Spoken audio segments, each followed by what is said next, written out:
Goeiedag! Good day, fellow South Africans and citizens of the world. Wow.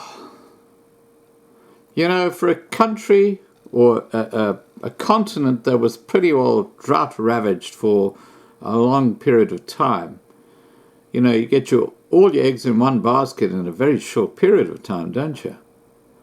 It's absolutely terrible what's happening.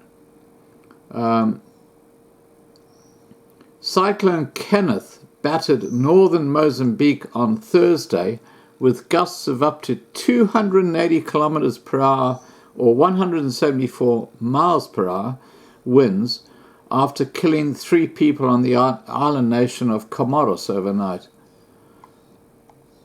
Impoverished Mozambique is still recovering from another powerful tropical cyclone which made landfall further south last month, flattening the port city of Beira and killing more than 1,000 people across a swathe of southeastern Africa. And the latest news I have out of KwaZulu-Natal is that the death toll is going to be over 1,000 there. It's just shocking. And that's because of the huge amount of rain and the flooding and the landslides that have happened. It's just devastating.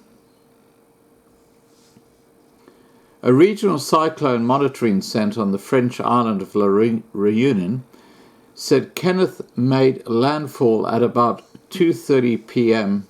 north of the port city of Pemba and was expected to weaken as it moved inland. The storm caused storm surges of up to 5 meters, that's 16.4 feet. So if you think of your average house, if you look at the top of the roof of the house, that's pretty well where the storm surge went. Much higher than normal. Incredible. And this caused serious flooding. You can understand that. Kenneth remains an extremely dangerous system which is currently severely impacting regions to the north of Pemba, the centre's latest cyclone report said. Now, remember, you got Malawi and Zimbabwe/Zambia just to the west of that. So this is going to impact a whole region. It's going to be another devastating natural disaster. A spokesman for Mozambique's National Institute of Disaster Management said the government had evacuated 30,000 people from areas likely to be hit by the cyclone. The compulsory evacuation process will continue until we have all people in secure ground, the spokesman for the organization said. That's Paulo Thomas. He also said they had food supplies ready to assist 140,000 people for 15 days. Now, we talk so often about prepping here on this channel. You really do have to consider this, guys. You really do. Mozambican officials said on Wednesday more than 680,000 people were at risk from the latest storm. That's nearly 1 million people. There were concerns that 5 rivers and coastal waterways would burst their banks, leading to severe flooding. Government and humanitarian officials did not anticipate the extent of the flooding in the wake of Cyclone Idai last month, and an early warning system implemented did not reach anyone. Great early warning system. Antoni Baliza, Deputy National Director of Mozambique's Centre for Emergency Operations, told Reuters that this time round the centre had been telling people for days to move out of 17 at-risk districts. Saviana Abreu of the United Nations humanitarian arm said the UN and non-governmental organizations were assisting the government with a preparedness strategy. Cyclone Kenneth is expected to linger over Mozambique, dumping rain until late on Monday evening. Think about it. That's several days of heavy rain and bringing the risk of more intense flooding, said Dipua Tuana, forecaster of the South African Weather Service.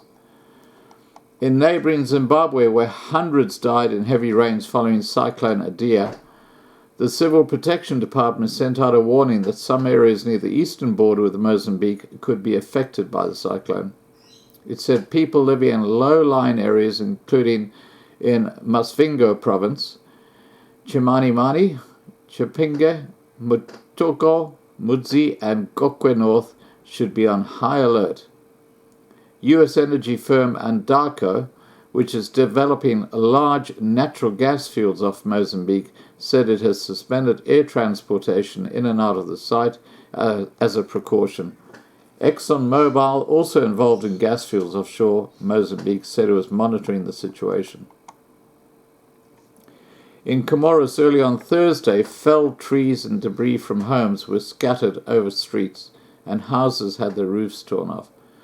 The wind caused widespread power outages in the northern part of the main island, Grande Comoro, and the capital, Moroni, as well as the island of Anjouan, residents said.